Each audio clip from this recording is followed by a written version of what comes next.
Assalamualaikum my dear students. Welcome to your chemistry class. Today I will discuss nuclear reactions. Nuclear reaction. Actually, the reaction of nucleus. You know that in chemical reactions, mainly electron of valence shell takes part in reaction, but in nuclear reaction electron doesn't play any role. Here actually nucleus is transformed due to this reaction. So we can define nuclear reaction like this way: the reaction where the nucleus of an element undergoes a transformation is called nuclear reaction. That means through this reaction, nucleus of an element is transformed into another nucleus of different element. Either due to this reaction, either a big nucleus is transformed into a smaller nucleus, or two or more smaller nucleus combined together to form a big nucleus. So nuclear reaction is of two types: fission reaction and fusion reaction. Gradually we will know about these two types of reaction. At first, nuclear fission reaction. Follow this picture properly.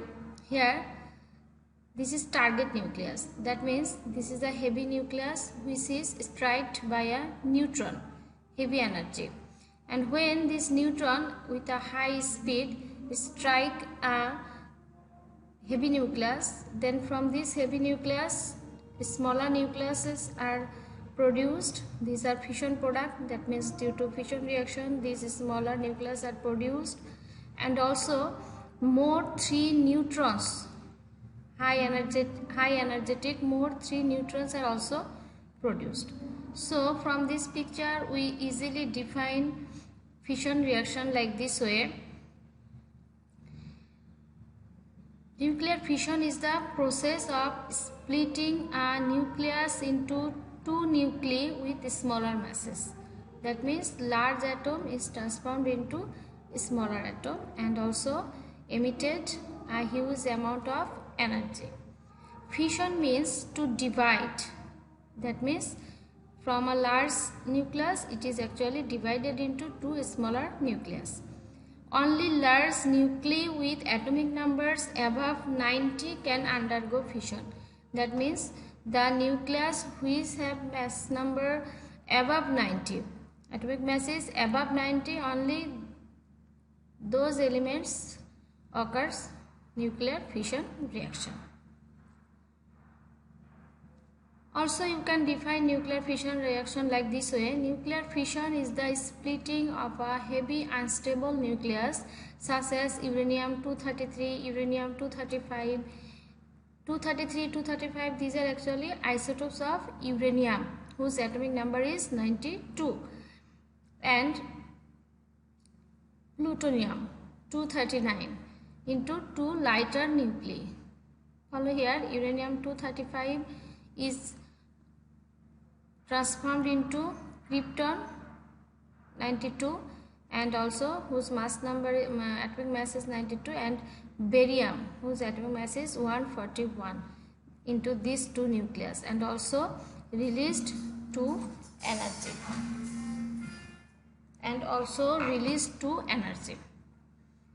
energetic neutrons. Now follow the more examples of nuclear fission reaction. Uranium, when struck by one neutron, then produce barium and krypton and also 3 neutrons. And when uranium is struck by one neutron, also there are produced cesium, rubidium and 2 neutrons. Like this way there are many examples of nuclear fission reactions. Now we will know about nuclear fusion reaction. Follow this picture. Here, deuterium nucleus and tritium nucleus. Deuterium, have you remembered? Deuterium and tritium, these are actually isotope of hydrogen. Isotope of hydrogen when mass number is 2, that is 1 proton, 1 neutron. And tritium nucleus when mass number of hydrogen is 3, 2 neutrons, 1 protons. So when these two nucleus fused, that means combined together and form helium nucleus whose mass number is 4, 2 proton, 2 neutron, and 1 neutron from this fission reaction is emitted. So this type of reaction is called fusion reaction. So in fusion reaction, actually two smaller nucleus combine together and form a large nucleus and also emitted energy. So we can define fusion reaction like this way: a nuclear reaction in which the nuclei of two atoms fuse or combine to form a large nucleus. This give off energy. That is called fusion reaction, and this give off energy. That means this is emitted energy and form of heat, and also to occur this fusion reaction a huge amount of heat is needed and also form a huge heat energy.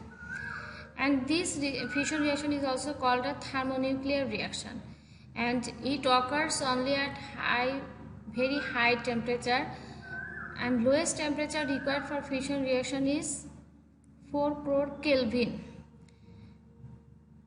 For example, fusion reaction occurs constantly in sun or stars and creates the radiant energy of the sun.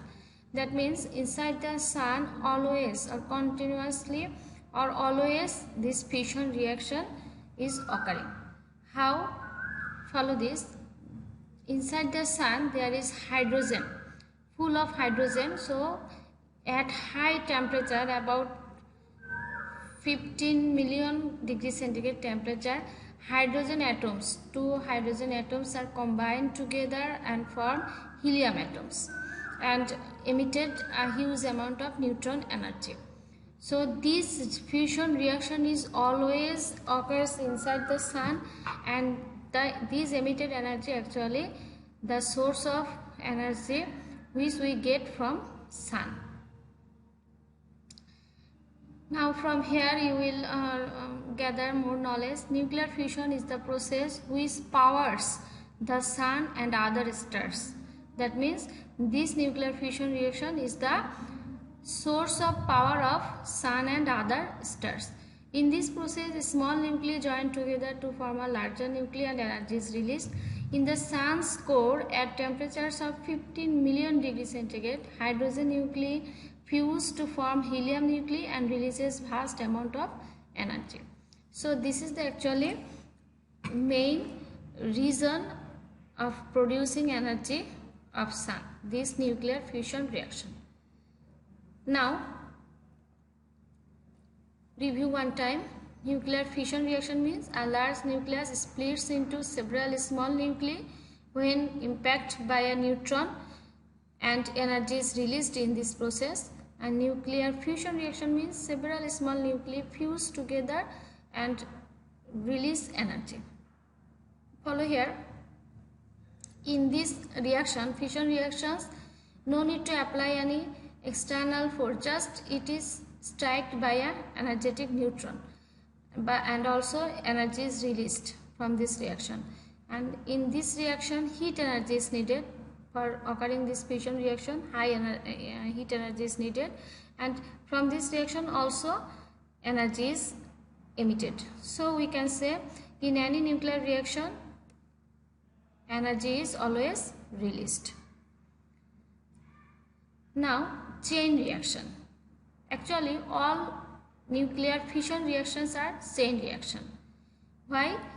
Because chain reactions are those reactions which no need to any external force to continue the reaction.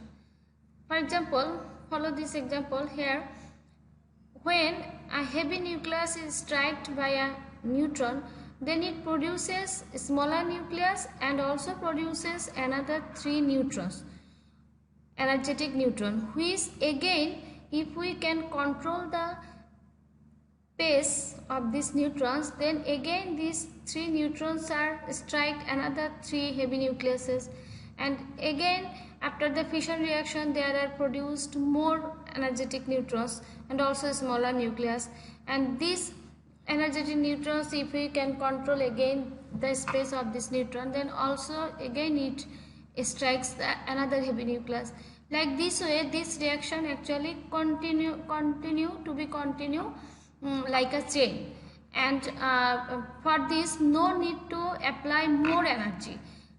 Once upon a time when this fusion reaction is started, and after starting a reaction it continues automatically, because it produces energetic neutrons which again strikes the more heavy nucleus. So it continuously or like a chain this reaction is going on. For this, all nuclear fission reactions are known as chain reaction, and releasing a large amount of heat and energy that produces an atomic explosion. That means from this nuclear fission chain reactions a huge amount of energy is produced in every steps which we can use in electric generation in nuclear power plant. Now we will know about the difference between nuclear fission and fusion reaction. Then it will be more clear to us. A heavy nucleus breaks up to form 2 lighter nuclei in fission reaction, and in fusion reaction 2 light nuclei combine to form a heavy nucleus. It involves a chain reaction, but in fusion chain reaction is not involved. The heavy nucleus is bombarded with neutrons, but light nuclei are heated to an extremely high temperature. That means for occurring this reaction here with a neutron, nucleus is bombarded, but here nucleus to occur this reaction high heat energy is needed.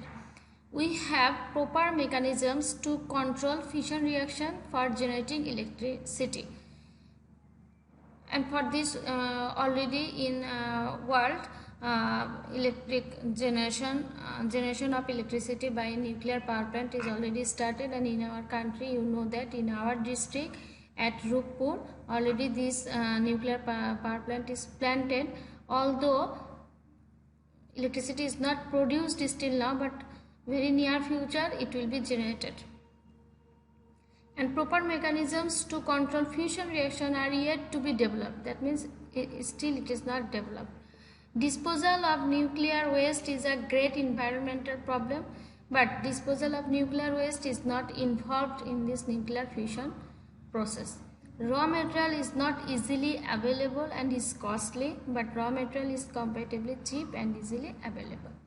So these are the actually difference between these two nuclear reactions. Now we will know about nuclear power plant. That means generation of electricity. Already you have seen at Rupur this nuclear power plant, but today you will know actually what is the mechanism of generation of electricity by using nuclear reaction. How does a nuclear power plant generate electricity? This is the main question of us, isn't it? So follow here, a nuclear power plant doesn't just convert nuclear energy to electrical energy directly. So it is very clear to us to produce electricity, actually nuclear reaction is not directly converted into electrical energy. So how electricity is generated here? Follow here. Instead, a nuclear reaction is simply used as a heat source to generate steam, which is then run through a turbine to produce electricity. That means in nuclear power plant, the nuclear reaction is just used for the source of heat, and which heat is used to produce steam, and that steam actually runs the blade of turbine which generate electricity. Again, follow this picture, then it will be more clear to you. At first, this is the nuclear reactor where nuclear fission reaction is occurring, and from this reaction, what do we get? Nuclear energy. That means from fission reactions we know that high amount of energy is released. This energy is used as a heat energy, and it just converted water into steam, and this steam just turns the blade of turbine with a high speed, and which is actually produce electricity. The spin of turbine, blade of turbine, or rotation of blade of turbine is actually generate electricity. So here nuclear reaction just used as the source of heat energy to produce steam, and finally which is produced electricity. And this nuclear power plants has a advantage is that here no need to use any fuel, because from the nuclear energy we will directly get heat energy without investment any fuel cost. But if we want this heat energy from a chemical reactions, in that time we have to use a fuel which is a highly costly. For this nuclear power plant, from the electric generation from nuclear power plant, in this sense this is safe, and money saved, and also fuel cost is totally saved. So this is actually the main mechanism of producing electricity from nuclear power plant. So my dear students, today up to this, actually by today's lecture your chapter 8 is completed, and in next class I will discuss the exercise of this chapter. So up to that you will stay safe and you will be well. Goodbye today.